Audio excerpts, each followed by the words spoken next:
반갑습니다. 오늘 말씀의 제목이 예수님에 대한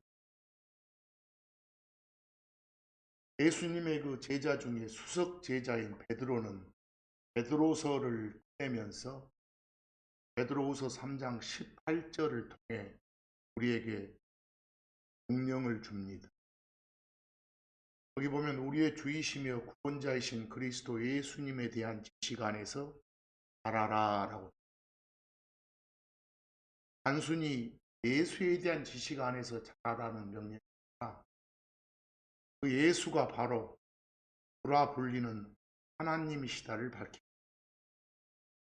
그 예수가 바로 구원자로서의 역할을 맡은 그리스도라 불리는 하나님이시다를, 핵심은 예수는 하나님이시다. 특히 요한복음은 그 시작부터 예수가 하나님이심을, 예수가 신이심을, 예수가 바로 신이 사람 된 존재이심을 증거하는 책입니다. 요한복음은 그 시작부터 예수가 누구인지를 밝힙니다. 쭉 읽어보면 하나님이라 불리는 신이 사람 된 존재가 바로 예수임을 명확히 밝히는 책이 바로 요한복음입니다. 요한복음 1장 1절 그리고 3절 14절 말씀을 보겠습니다. 처음에 말씀이 계셨습니다. 그리고 그 말씀이 하나님과 함께 계셨습니다. 그리고 그 말씀이 바로 하나님이셨습니다. 말씀이라 불리는 하나님이 존재하구나. 근데 말씀이라 불리는 하나님 말고 다른 하나님도 존재. 왜? 말씀이 하나님이셨는데 말씀이란 하나님이 하나님과 함께. 그런데 3절 가봤더니 모든 것들이 그분에 의해서 만들어졌다. 만들어진 것 중에 그분 없이 만들어진 것은 단 하나도 없었다고 합니다. 그 말은 곧 말씀이라 불리는 하나님 창조자이시다 그 말이에요. 그런데 14절을 가봤더니 그 말씀이라 불리는 하나님이 사람이 됐다고 합니다. 인간이 됐다고 합니다. 그래가지고 인간들 가운데 거하셨다라고 되어 있습니다. 우리는 바로 이분이 예수라는 걸 알고 있습니다. 아, 예수가 바로 말씀이라 불리는 하나님이시구나. 이걸 증거하고 있습니다. 우리가 늘 말하기를 요한일서 5장 7절을 통해서 우리가 섬기는 하나님은 셋이 하나인 하나님이란 걸 압니다. 일명 삼위일체 하나님입니다. 분명히 세 분인데 한 하나님이라고 합니다. 그리고 각각을 구별하기 위해서 아버지 하나님, 아들 하나님, 영 하나님으로 부릅니다. 요한일서 5장 7절이 증거합니다. 하늘에서 증언하는 셋이 있나니 곧 아버지, 말씀, 그리고 성령이시라.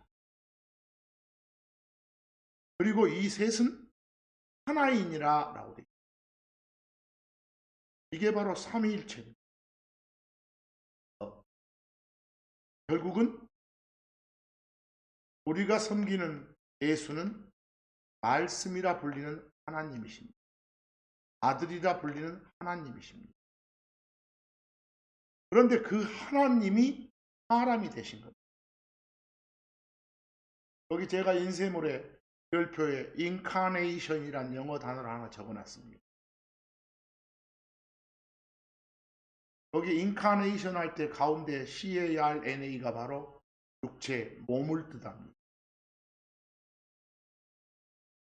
그 앞에 이는 몸 안에 몸을 입었다 이 말이. 결국은 사람이 됐다는 말이에요. 이걸 한자와 한국말로 흔히들 썼던 말이 성육신 그런. 여기 육신은 성을 말하는 뜻의 육신이 아니라 그냥 육체, 몸을 말하는 그런 의미의. 앞에 성자는 이룰 성자 뭐가 되다 이 말이거든요. 하나님이라 불리는 신이 사람이 된 것, 이걸 성육신 그럽니다. 그리고 여러분과 제가 섬기는 예수님은 하나님이 사람 된 분입니다. 바로 예수는 하나님이십니다. 특히 성육신에 대해서 잘 알려주는 구절이 디모데 전서 10장 16절이. 여기 보니까 둘째 줄에 하나님께서 육체 안에 나타나셨단 말이 나옵니다. 우리는 그분이 바로 예수란 걸 압니다. 결국 이 말을 달리 풀면 하나님이 사람이 되셨다 말이에요. 이게 바로 인카네이션, 성육신입니다. 그리고 오늘 주장하고자 하는 것이 예수는 하나님이시다. 예수는 신이 인간의 모습으로 이 땅에서 동정녀에게서 태어난 사람의 이름입니다. 예수는 하나님이 사람 된 바로 그 사람의 이름입니다. 요약하면 예수는 하나님이십니다. 여러분, 지금으로부터 약 2000여 년 전 어느 날 이스라엘의 베들레헴이란 도시에 예수란 이름의 한 애 아이가 태어났습니다. 근데 성경에 따르면 특이한 점이 남자를 안 적이 없는 여자한테서 태어났습니다. 우리는 그런 여자를 일컬어 동정녀, 우리말로 수처녀라고도. 근데 하나님께서는 그런 일이 일어날 거란 사실을 예수님 태어나기 수백 년 전에 이사야란 사람을 통해서 예언하셨습니다. 또 미가란 사람을 통해서도 태어나는 장소가 베들레헴이 될 거란 사실도 예언하셨다고 성경이 합니다. 더 나아가서 그 예언이 현실이 될 시점이 다 됐을 때도 여럿을 통해서 알려주셨다고 성경은 말합니다. 여기 누가복음 2장 8절하고 11절을 보겠습니다. 들에서 목동들이 양을 돌보고 있었는데 그 목동들한테 천사가 나타나서 어떤 소식을 줍니다. 그 8절 보면 그리고 바로 그 지역에서 목자들이 들에 머물며 밤에 자기들의 양떼를 지키고 있었다. 이런 상황인데 천사가 나타나서 이 목동들에게 소식을 주는 겁니다. 그 소식이 바로 11절이었습니다. 나타난 이날, 오늘, this day, 다윗의 도시에, 이렇게 말해도 베들레헴이랑 납니다. 베들레헴에 너희를 위하여 그리스도 주이신 구원자가 태어나셨느니라. 내가 말한 이 순간 이미 태어나 있다. 우리는 바로 이분이 예수란 걸 압니다. 근데 그 태어난 사람 예수가 그리스도라 불리는 하나님이란 소리. 주라 불리는 하나님이라고 말합니다. 그래서 그리스도 주이신 분이 태어났다라고 합니다. 이런 게 뭘 증거합니까? 예수는 하나님이시다. 이걸 증거합니다. 우리 기독교의 모든 핵심은 예수는 하나님이시다에서 출발해요. 하나님이 사람 된 존재지 사람이 하나님 된 거 아닙니다. 근데 예수님 탄생에 대해서 특이한 점은 남자를 안 적이 없는 여자가 희생시켰다. 이게 특이합니다. 여기 제가 별표에 버진이란 영어 단어를 적어놨는데요. 이걸 한자어 한국말로 동정 그럽니다. 문맥에 따라서 남자인지 여자인지는 밝혀야 됩니다. 일반 사전에서 동정이란 말을 찾아보면 이성과 성적인 접촉이 없는 순결 또는 그런 사람이겠습니다. 그러니까 남자면 동정남, 여자면 동정여 이런 표현이 되겠죠. 그냥 순수한 한국말로는 남자면 수청각, 여자면 수처녀가 좋습니다. 이사야서 7장 14절 예수님 실제 태어나기 수백 년 전에 이사야란 사람한테 준 예언의 말씀입니다. 동정녀가 수태에서 아들을 낳게 될 것. 태어난 그 아들은 하나님이라고 합니다. 임마누엘 그 말은 우리와 함께 하는 하나님, 하나님의 호칭입니다. 이런 예언을 이미 주셨습니다. 근데 이 예언의 특이한 점이 뭡니까? 동정녀 탄생입니다. 마태복음 1장 23절에 가서도 주목하라. 동정녀가 아이를 베리라. 천사가 알려주는 거예요.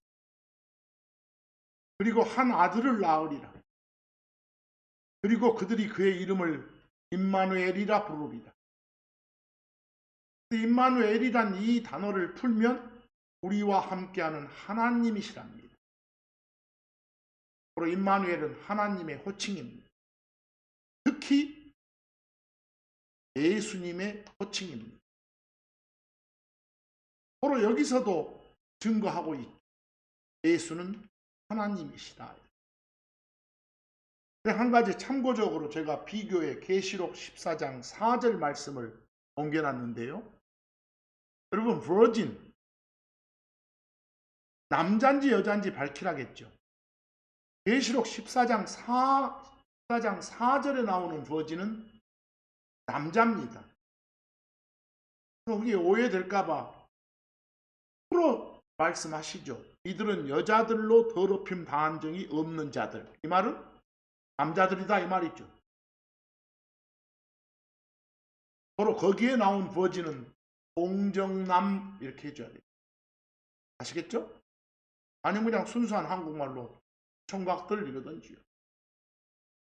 그래서 앞으로 성경 읽으시다가 virgin이란 단어가 나오면 동정녀냐 동정남이냐를 밝히시기 바랍니다. 둘 다 쓰이니까. 좀 더 가봅니다. 마태복음 1장 18절 예수님의 태어나심이 특이하다는 걸 알려줍니다. 이제 예수 그리스도의 태어나심은 이런 방식이었더라. 그 예수님의 어머니 마리아, 또 마리아가 결혼한 남자가 바로 요셉이죠. 근데 마리아가 요셉한테 시집간 후에 그 다음이 중요합니다. 그들이 함께 하기 전에 그 다음 주에 아이를 가졌다는 소리입니다. 이 아이가 바로 예수입니다. 근데 마리아와 요셉이 몸을 섞기 전에 태어난 아이입니다. 일반적인 그런 사람은 아니죠. 특이하고 특별한 그런 사람이에요. 태어났으니까 사람 된 거죠. 이미 밝혔지만 예수는 하나님이 사람 된 존재이십니다. 근데 여러분, 그 예수님을 낳은 마리아를 일부 종교에서는 계속해서 동정녀라고 부르는데 마리아는 예수 낳기 전까지만 동정녀입니다. 왜? 예수를 낳은 후에 요셉과 몸을 섞어서 다른 애들도 많이 낳았거든요. 그걸 증거하는 것이 마태복음 1장 25절 가보면 그녀는 마리아입니다. 그리고 그녀가 그녀의 맏아들을 내어놓기 전까지는 bring forth, 쉬움으로 표현하면 맏아들을 낳기 전까지는 그 말입니다. 여기에 예수를 일컬어 맏아들 그러지 않습니까? 첫 아들, 첫 번째 아들. 이 수식어를 붙였다는 것은 그 다음에 아들도 있다는 소리입니다. 근데 그 맏아들인 예수를 내어놓기 전까지는 그녀를 알지 못했더라. 요셉과 몸을 섞은 적이 없었다고 말입니다. 그게 바로 예수입니다. 바로 예수는 동정녀 탄생의 하나님이십니다. 하나님이 사람 된 존재가 계속 증거되고 있습니다. 마태복음 21장 21절에도 같은 말씀입니다. 그녀가 마리아가 아들을 내어놓으리라, 아들을 낳으리라 말입니다. 이름이 예수랄 겁니다.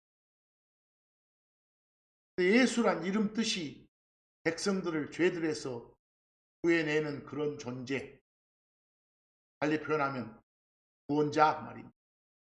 예수란 이름의 뜻이요. 한국 사람들도 한자어 한국말로 이름을 많이 지으니까 뜻들이 많죠? 그와 같습니다.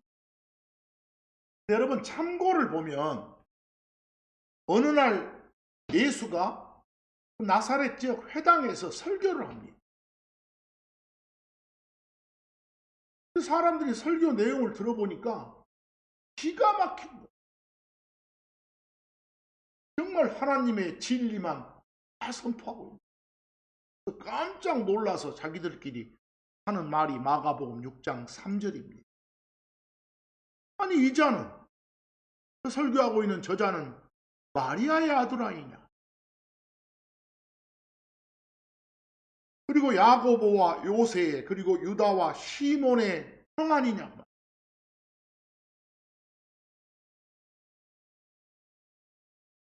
목수 예수 아니냐? 예수님의 직업이 목수네요. 그리고 또 마지막에 그리고 그의 누이들이 우리와 함께 여기 있지 아니하며. 예수님한테는 누이도 있네요. 근데 누이들 그랬으니까 누이가 둘 이상은 되겠네요. 예수님의 동생이 야고보, 요새, 유다, 시몬 요 네 식구. 여동생이 둘 이상 되니까 예수님까지 합해서 7명 이상이죠. 근데 그중 맏아들인 예수만 어쩌고 동정녀 탄생이고 나머지는 동정녀가 아닌 상태에서 태어난 아이들. 그렇죠? 그러니까 계속해서 마리아를 동정녀 마리아라고 호칭하면 안 됩니다. 예수 낳기 전까지만 동정녀다 이렇게 정확히. 어찌됐건 여기까지 계속 우리는 증거하고 있습니다. 예수가 뭐다? 하나님이시다. 예수는 하나님이 사람 된 존재 말입니다. 그런데 금방까지 본 구절에서 마리아가 아들을 낳으리라. 또 마리아의 아들이며 이렇게 아들이란 말이 여러 번 나옵니다. 근데 여기서 한 가지 좀 짚고 넘어갈 게 있습니다. 여기 제가 별표에 영어로 son, son 그랬어요. 한국말로는 아들 그러죠. 여기 마가복음 3장 17절을 제가 옮겨놨는데요. 지금부터 잘 들으시기 바랍니다. 마가복음 3장 17절에는 그 예수님 따르는 제자들이 여럿 있는데 그 중에 야고보와 요한이 있어요. 야고보와 요한은 형제지간입니다. 그리고 그 야고보와 요한의 아버지가 세베대라고 나와 있습니다. 그래서 거기 보면 세베대의 아들 야고보, 세베대의 아들 요한 이렇게 나옵니다. 근데 그 야고보와 요한을 가리켜서 맨 끝에 천둥의 아들이란 표현이 나옵니다. 세베대의 아들 할 때 아들과 천둥의 아들 할 때 천둥은 막 급하고 요란스러운 특징을 갖고 있죠. 성격적으로 봐도, 특징적으로 봐도. 근데 여러분, 세베대의 아들 할 때 아들과 천둥의 아들 할 때 아들의 느낌이 확 다릅니다. 세베대의 아들 할 때 아들은 세베대란 아버지에서 출생된, 파생된 존재란 느낌입니다. 바로 수직, 상하, 종속의 느낌을 주는 아들입니다. 그런데 천둥의 아들 이 말은 천둥과 본질적 속성이 같은 존재란 뜻입니다. 그렇죠? 본질적 속성이 같은 존재. 바로 전혀 수직, 상하, 종속의 느낌이 없습니다. 수평하고 애등한 느낌을 주는 그런 아들입니다. 그래서 앞으로 아들이 나오면 어떤 수직적인, 종속적인 상하 관계를 알려주는 그런 느낌의 아들인지, 아니면 수평 대등 관계로서 본질적 속성이 같다를 말하는 아들인지 구별하시기 바랍니다. 여러분, 우리가 섬기는 하나님은 세 분 한 하나님입니다. 각각을 구별하기 위해서 한 분의 호칭은 영, 또 한 분의 호칭은 아버지, 또 한 분의 호칭은 아들 그렇습니다. 예수님이 바로 아들이라 불리는 하나님이십니다.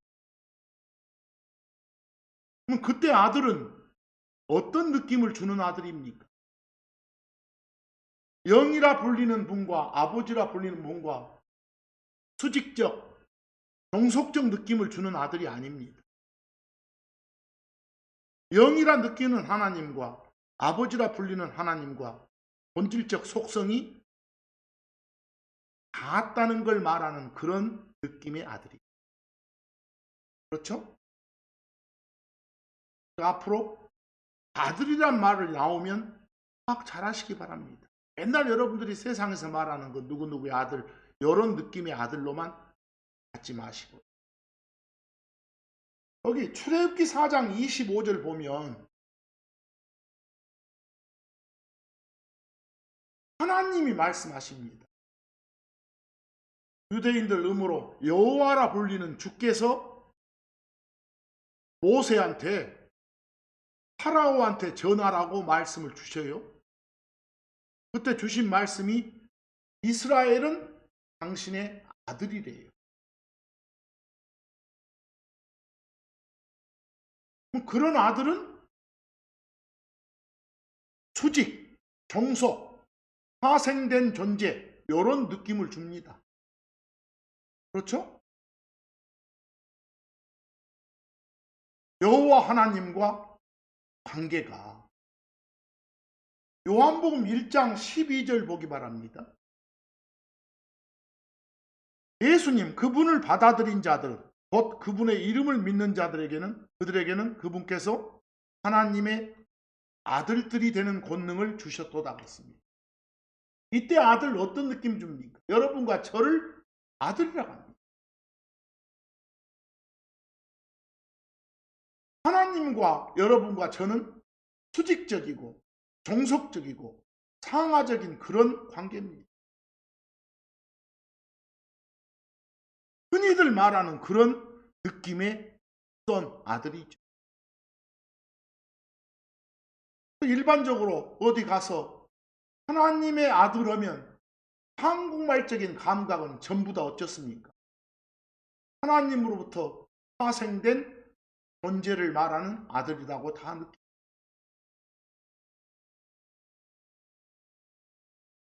하나님과 본질적 속성이 같은 수평 대등한 관계의 느낌을 주는 아들이라고 와닿지 않습니다. 그렇죠? 근데 요한복음 19장 7절을 보기 바랍니다.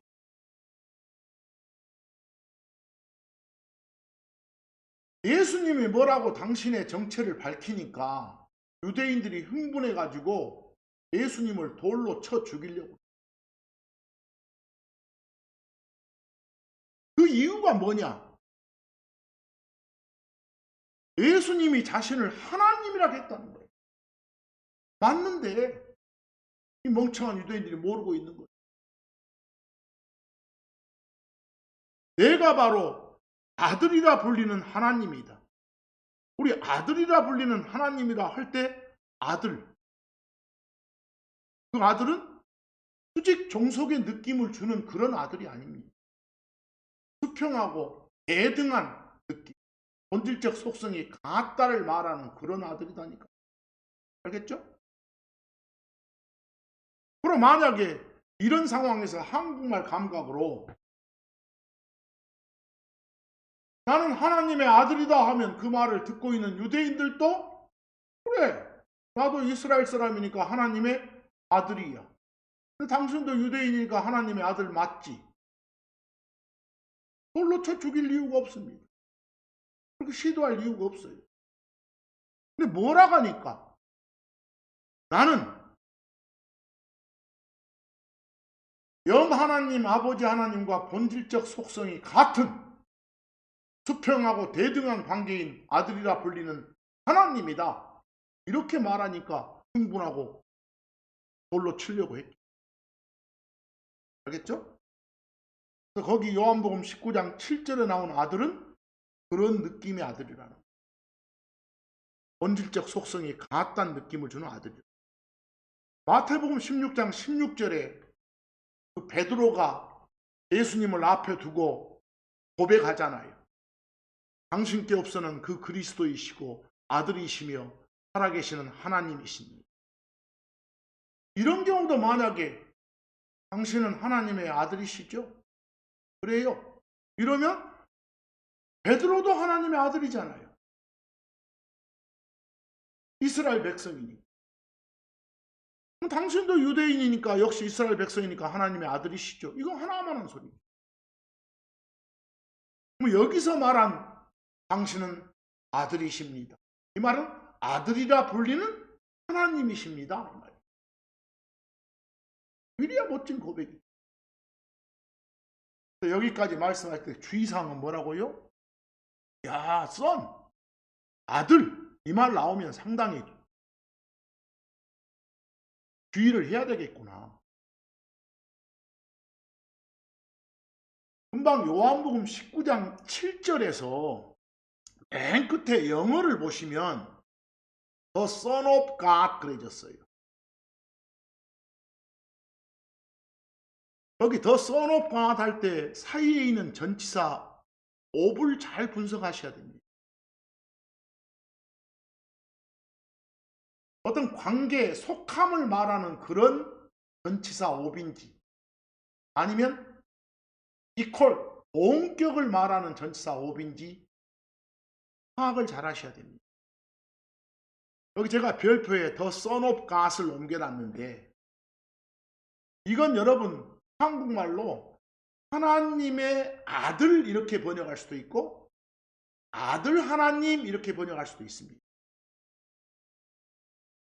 그런데 하나님의 아들 하면 10중 8구 어떤 느낌이 듭니까?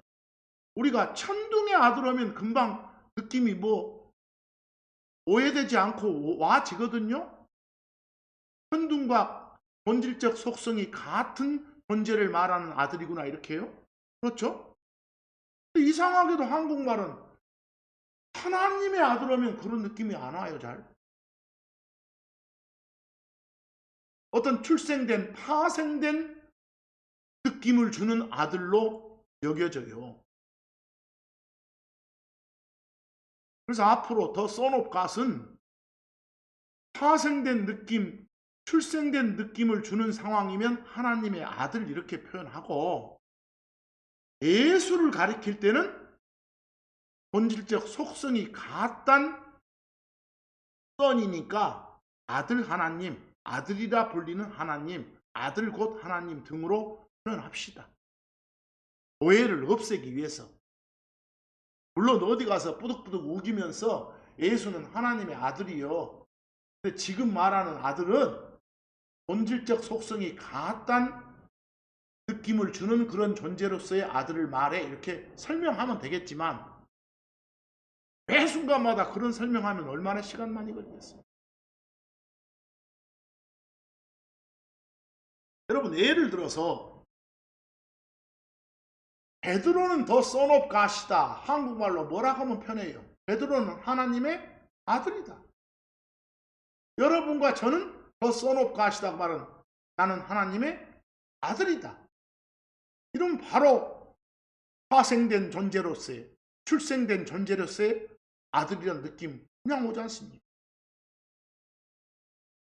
그러나 예수 말할 때는 어떻게 하자고요? 예수는 더 Son of God이다 할 때는 예수는 하나님의 아들이다 하면 거의 대부분 이인자 이런 느낌, 종속존재 이런 느낌 갖는단 말입니다. 근데 그런 느낌의 아들이 아닌데 앞으로 예수는 더 Son of God이다 할 때는 예수는 바로 아들이라 불리는 하나님이시다. 아들 하나님이시다. 이렇게 하자는 소리입니다. 아버지 하나님, 영 하나님과 구별하기 위한 호칭이다. 그 표현 알합시다. 이왕 말이 나왔으니까 여러분 한 가지 제가 거기 별표에 독생자를 적어놨습니다. 독생자 많이 들었죠? 어디 한번 정의하면 독생자가 뭐예요?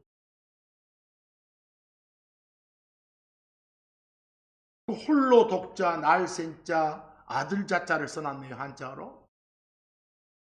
일반 사전을 찾아봤더니 하나님의 외아들이란 뜻이래요. 그게 독생자래요. 그리고 예수를 가리키는 말이래요. 독생자가. 근데 우리가 성경을 보면, 여러분이 가지고 있는 번역부를 보면 요한복음 3장 16절에 독생자가 나오고, 비교해 보면 히브리서 11장 17절에도 독생자가 나와요. 근데 요한복음 3장 16절에 나온 독생자는 예수인데, 히브리서 11장 17절에 나오는 독생자는 아브라함의 아들 이삭을 말합니다. 서로 독생자는 예수만의 호칭은 아니죠. 이걸로 보니까. 그리고 요한복음 3장 16절에 독생자를 말하는 영어 only begotten son, 히브리서 11장 17절에도 독생자를 말하는 영어는 똑같습니다. only begotten son이라고. 영어가 같아요. 영어가 같은 한국말로도 같게 해놨겠죠. 여러분 한 가지 잘 아셔야 됩니다. 영어로 독생이란 자리에 only begotten이 나왔죠. 이 말은 어떤 둘에서도 찾아볼 수 없는 단 하나뿐인 특별하고 독특한 관계란 뜻입니다. 어떤 둘에서도 찾아볼 수 없는 아주 특이하고 독특한 관계, 이걸 영어로 only begotten 그럽니다. 그리고 거기 독생 다음에 자는 뭐예요? 아들 자자니까 영어로 말하면 son이죠? 한국말로 말하면 아들이죠? 그걸 한자화 시킨 게 자입니다. 뭐 only begotten son을 좀 풀어서 설명을 해보면 독특한 아들입니다. 독특하다고 말은 단 하나뿐이요. 특별한 관계야. 이 말입니다. only begatten이 어떤 출생적 의미만 갖는 게 아니란 소리예요. 관계의 특별성을 말하죠.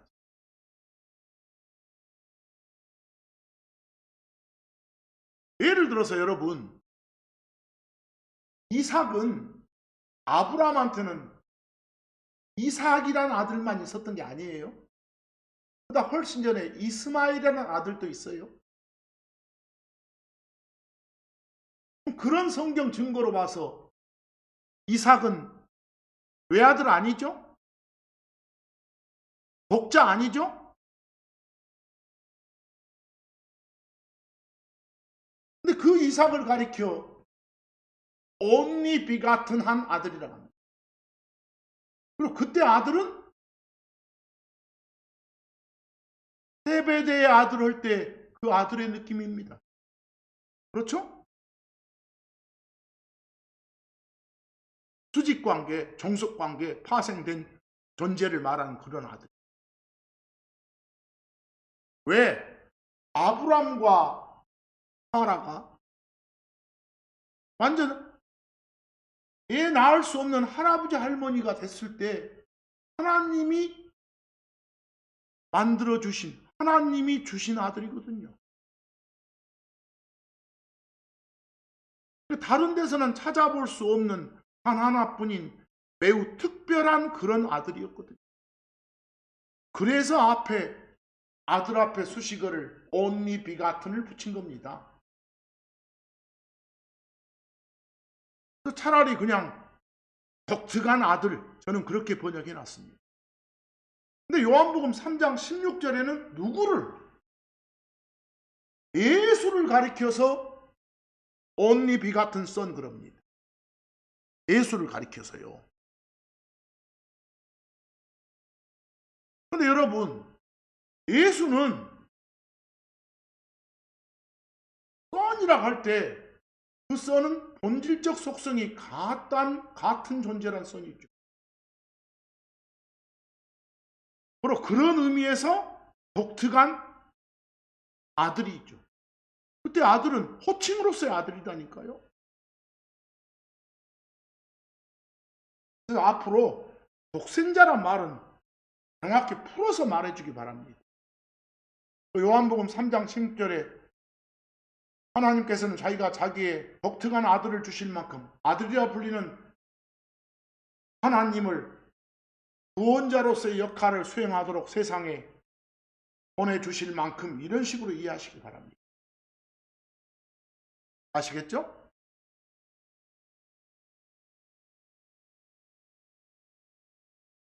우리는 계속해서 예수가 바로 하나님이심을 증거하고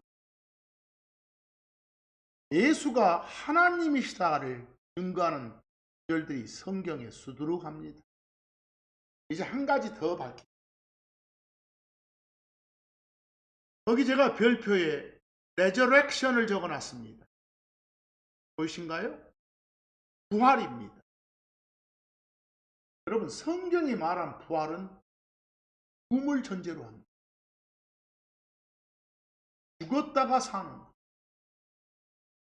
특히 몸의 재질이 바뀌어서 썩는 재질의 몸이 썩지 않는 재질의 몸으로 바뀌어가지고 죽었다 사는 것. 이것만 성경은 레저렉션 부활이라고 합니다. 죽음, 곧 사망을 이겨내는 것. 죽음, 사망이 생명으로 바뀌는 것. 썩는 재질의 몸이 썩지 않는 재질의 몸으로 바뀌면 그것만 부활이라고 합니다. 그건 누구만이? 하나님만이 할 수 있습니다. 그래서 로마서 1장 4절에 보면 죽은 자들로부터의 부활을 통해 예수가 바로 하나님임이 밝혀졌다. 그게 예수가 하나님이란 증거란 말이에요. 부활했잖아. 사람이 그렇게 할 수 있어? 하나님이니까 할 수 있지? 아, 예수는 하나님. 근데 거기도 보면 아들이란 말 나오죠. 이 아들 어떤 아들이에요? 영이라 불리는 분과 아버지라 불리는 분과 본질적인 속성이 같은 존재란 뜻의 아들입니다. 알겠죠? 세베대의 아들 할 때 그런 아들 아니란 말입니다. 아브라함의 독특한 아들 이삭 이럴 때 아들 아니란 말입니다. 알겠죠? 하나님의 호칭입니다. 하나님의 호칭.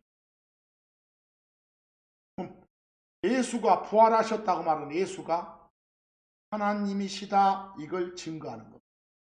한 가지 여러분 참고적으로 예수님은 이미 그 제자들 앞에서 유대인들을 향해서 당신의 미래를 이렇게 말씀하시잖아요. 나는 죽어. 하지만 살아나. 이렇게 기절했다가 사는 게 아니라 죽었다 산다. 그게 바로 부활입니다. 그걸 예고해 준 게 마태복음 12장 40절입니다. 너그 조상 요나 이야기 알지 너희들? 요나가 고래한테 삼켜가지고 죽은 채로 영과 혼은 떠나고 몸이 고래 뱃속에 새 낮과 새 밤 동안 있었던 거 알지? 나도 그래.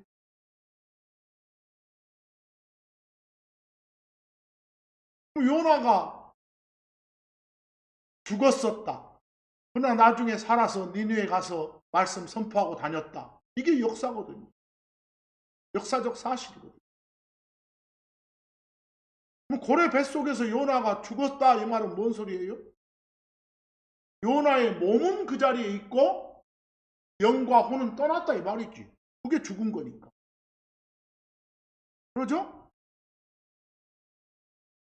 그러면 요나의 몸이 있는 그 고래 뱃속은 무덤에 해당되잖아. 그렇죠? 무덤에. 그거 그랬던 거 알듯이 나도 그래 나도. 예수님 하시는 말씀입니다. 그럼 나도 십자가 사건 후 죽어가지고 몸은 무덤에 있어. 땅속에 있다니까. 몸은 영과 혼은 떠나지만 그와 같이 될 거예요. 하지만 그걸로 끝나지 않아. 사흘 후에 하라. 일어나. 이런 말들 자체도 예수 자신이 뭐라는 거. 하나님이시라는 거 알려주는 거예요. 그게 바로 참고에 나온 마태복음 12장 40절입니다. 요나가 새 낮과 새 밤 동안 고래의 배에 있었던 것처럼 사람의 아들이 나도 그와 같이 새 낮과 새 밤 동안 땅속에 있을 것이기 때문에 고래 뱃속에서 요나는 죽어 있었어요? 살아 있었던 거 아니에요? 마치 요나의 사례를 들어서 나도 그래 했는데 요나가 고래 뱃속에서 살아 있었다면 예수 자신이 죽음을 경험할 리가 없단 말이 되잖아. 우리는 성경을 통해서 십자가를 통해 죽었다는 거 알잖아요. 그러나 사흘 후에 일어났다는 것도 알잖아요. 왜? 하나님이시니까 그런 일을 할 수 있었고. 부활도 예수가 하나님이심을 증거하는 거예요. 자신 있게 말할 수 있어요. 예수는 하나님이시다. 좀 더 보충 구절 보면 마가복음 16장 9절에 이제 예수님께서 주의 첫날 일찍 일어나신 후에 거기 예수님이 일어나셨다 이 말이 바로 부활하셨다 그 말입니다. 근데 부활하신 날이 주의 첫날이다 그랬으니까 주의 첫날은 요즘으로 말하면 일요일 날 말이에요. 일요일 날. 성경적으로 보면 17일 날 말이에요.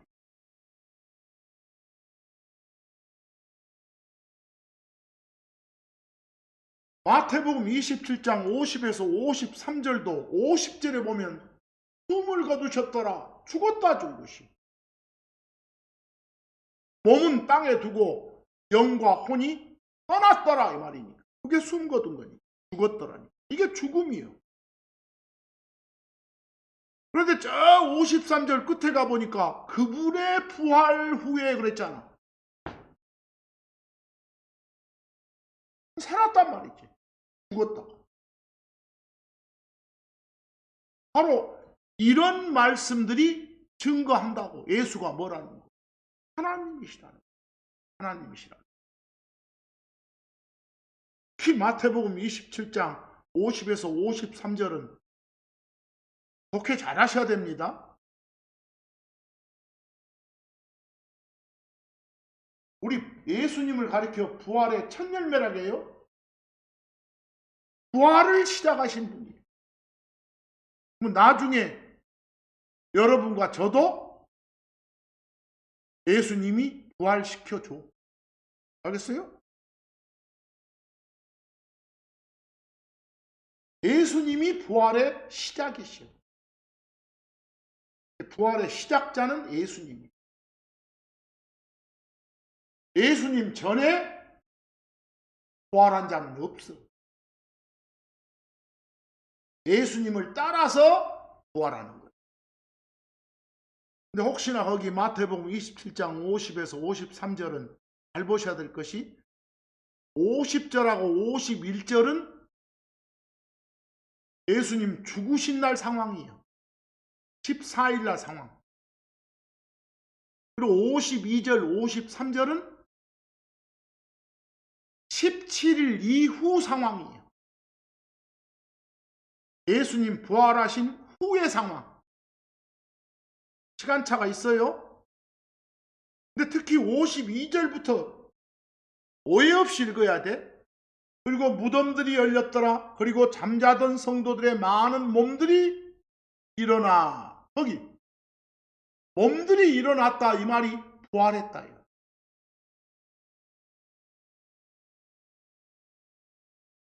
부활해가지고 그 성도들이 무덤들에서 밖으로 나와.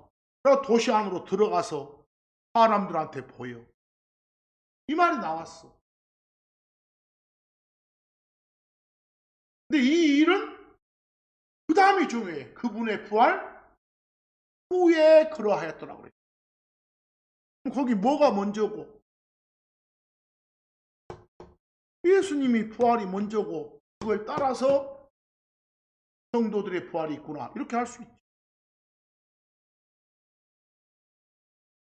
그런데 만약에 거기 그분의 부활 후에란 말을 53절 맨 앞에다가 놔두고 읽어봐봐. 그러면 오해할 수도 있어. 53절 맨 앞에다 그분의 부활 후에를 두고 읽으면 그 앞에 잠자던 성도들의 많은 몸들이 일어나 있다가 그분의 부활 뒤에 나왔다. 만약 이렇게 독해하면 개판돼 버리지. 알겠어요? 그렇게 독해하면 성도들이 먼저 부활에 있다가 나중에 예수님 부활하니까 그거 보고 밖으로 나왔다 이 말이 되니까 그 말이 아니요. 언제 성도들이 일어났냐? 예수님 부활 후에. 언제 밖으로 나왔냐? 예수님 부활 후에. 언제 도시로 들어가서 사람들한테 나타났냐? 예수님 부활 후에. 이 말이었죠. 됐어요? 여러분이 가지고 있는 번역본들 보면 오해하기 딱 맞아요. 그렇게 오해하는 목사들도 많이 있어. 안 됩니다. 어찌됐건 여기까지 하는 말은 뭐예요? 예수가 바로 하나님이시다. 지금 이 말을 하고 있는 거예요. 예수가 하나님이시다. 그 말을 강조하고 있는 거예요. 이제 예수가 하나님이시다를 증거하는 걸 또 하나 좀 봅시다. 예수는 아까 이미 말했지만 누가복음 2장 11절 한번 본 적 있지만 그리스도라 불리는 하나님이시요. 그리스도는 하나님의 호칭이에요. 하나님만이 갖는 호칭이에요. 세 분 한 하나님 중에서 아들이라 불리는 하나님, 말씀이라 불리는 그 하나님만의 호칭이에요. 그리스도가. 앞으로 예수는 그리스도이시다 이 말은 예수가 바로 하나님이시다를 증거하는 말. 여기 누가복음 2장 11절을 다시 한번 보면 아까도 봤죠? 이날 다윗의 도시에 너희를 위하여 그리스도 주이신 구원자가 태어나셨느니라. 그때 태어나신 분이 예수란 걸 이미 알았잖아. 근데 이 예수를 가리켜서 그리스도라고 하잖아. 그 말은 태어난 그 예수가 하나님이시다 이 말이에요. 근데 사도행전 16장 31절에 가서도 우리는 예수 믿으라 이러지 않고 주 예수 그리스도를 믿으라 이렇게 나오잖아요. 그래야 구원받는다. 예수가 그리스도이란 걸 받아들여야 돼. 인정해야 돼. 예수가 하나님이란 걸 인정해야 된다 이 말이에요. 그래야 구원받는단 말이에요. 그리스도가 뭐라고요? 히브리어 음으로는 메시아라게. 그리스도나 메시아는 같아. 영어로는 크라이스트라게. 헬라어 음으로는 크리스토스 그러고. 중국어 음으로는 기리스뚜 그러고. 그걸 말하는 한자를 한국식으로 읽으면 기리사독. 한국 사람들은 워낙 바쁜 백성이라 리사 빼불고 기독 이렇게. 기독이란 말은 그리스도란 말이에요. 아까도 말했지만 예수는 그리스도라 불리는 메시아라 불리는 뭐다? 하나님이시다. 여기 요한복음 4장 25, 26절 우물가에서 사마리아 여인 만난 적 있잖아 예수님. 그때 사마리아 여자가 뭐라고인가 봐봐. 저는요 그리스도라 불리는 메시아가 그리스도나 메시아는 같단 말이죠. 오신다는 것을 알고 있나이다. 안 돼. 이렇게 말하니까 마지막에 예수님이 나야 내가 바로 그자야. 내가 그리스도야. 이 말은 내가 바로 뭐다? 하나님이다 이 말이요. 직접 증언하시는 거예요. 내가 하나님이다. 이런 말들로 봐서 예수는 하나님이시다. 확실한 거예요. 누가복음 9장 20절에 예수님만 당신이 하나님이시다고 증거하는 거 아니에요. 제자들한테 물어보자네. 너희는 나를 누구라고 말하냐? 했더니 주자인 베드로가 나서기 좋아했고 또 뭐라게? 그리스도이십니다. 그리스도이십니다. 그 말은 뭐예요? 하나님이십니다. 그 말이에요. 그리스도라 불리는 하나님이십니다. 이 말이에요. 거기도 영어로 보면 The Christ of God을 하나님의 그리스도 하면 좀 종속 느낌이 들잖아. 한국말은 또 of을 동격으로 봐가지고 그리스도 하나님이십니다. 그리스도가 뭐라고요? 하나님의 호칭. 세 분 한 하나님 중에서 아들이라 불리신 그분, 말씀이라 불리신 그분, 바로 예수란 이름을 가지신 그분만의 호칭이라는 거예요. 그리스도가 구원자로서의 역할을 맡아 사람 대신 하나님, 이걸 그리스도라고 합니다. 그래서 요한일서 5장 1절 보면 예수님이 그 그리스도임을 믿는 자는 누구든지 다 하나님에게서 태어나는 하나님에게서 태어난다. 하나님의 자녀가 된다. 아들이 된다. 조건이 뭐예요? 예수가 그리스도라 불리는 하나님이심을 인정해야 돼. 그리고 우리는 사도행전 18장 28절 그 아볼로란 사람이 그리하였던 것처럼 성경을 통해서 예수가 그리스도라 불리신 하나님이심을 선포하고 다녀야 돼.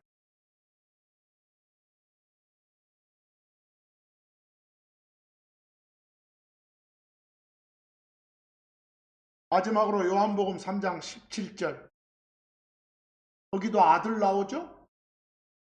아까 말했죠? 아들 하면 느낌 잘 갖자고? 대부분 말하는 아들은 세베대의 아들 할 때 그런 느낌의 아들이에요? 2인자 수직 종속 느낌? 그럼 어떤 아들도 있다겠어요? 본질적 속성이 같은 다른 존재란 뜻의 아들도 있다겠죠. 특히 예수를 아들이라고 할 때 그런 아들이라고. 알겠죠? 하나님께서 자기의 아들을 세상에 보내신 것은 그랬어. 이때 아들이 바로 아들이라 불리신 하나님, 아들 하나님. 그럼 아들 하나님이 구원자로서의 역할을 맡아 사람이 되셨어. 뭐 하려고? 그분을 통해 세상이 구원받도록 하기. 이건 강제로 2인자에서 내려온 게 아니라 세 분 한 하나님이 회의를 했어. 합의를 했어. 우리 이렇게 하기로 합시다. 사람이 되기로 합시다. 사람이 돼야 죽을 수 있고 피 흘려 죽어야 그 피로 죄들을 씻어낼 수 있으니까.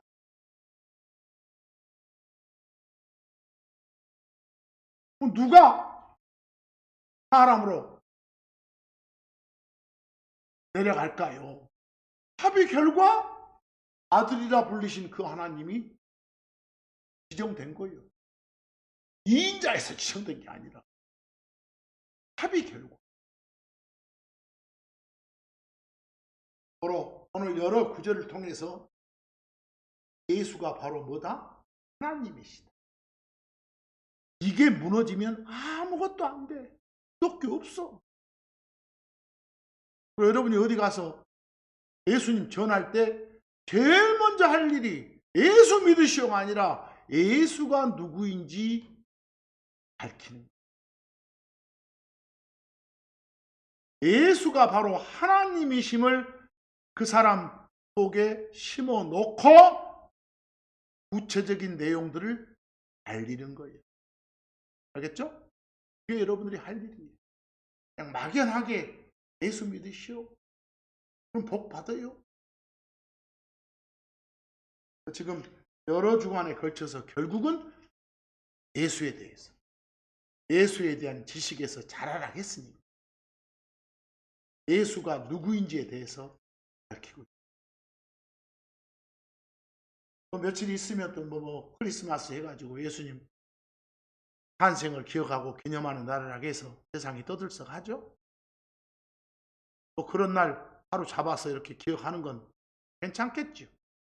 그러나 여러분과 저는 성경에서 그렇게 해라라는 명령이 없어서 안 하는 겁니다. 그렇게 기억하고 기념하는 사람들을 탓하지는 마시고 오히려 그걸 통해서 예수가 누구인지 더 정확하게 전하는 여러분과 제가 되기를 소망하면서 오늘 말씀 여기서 마칩니다.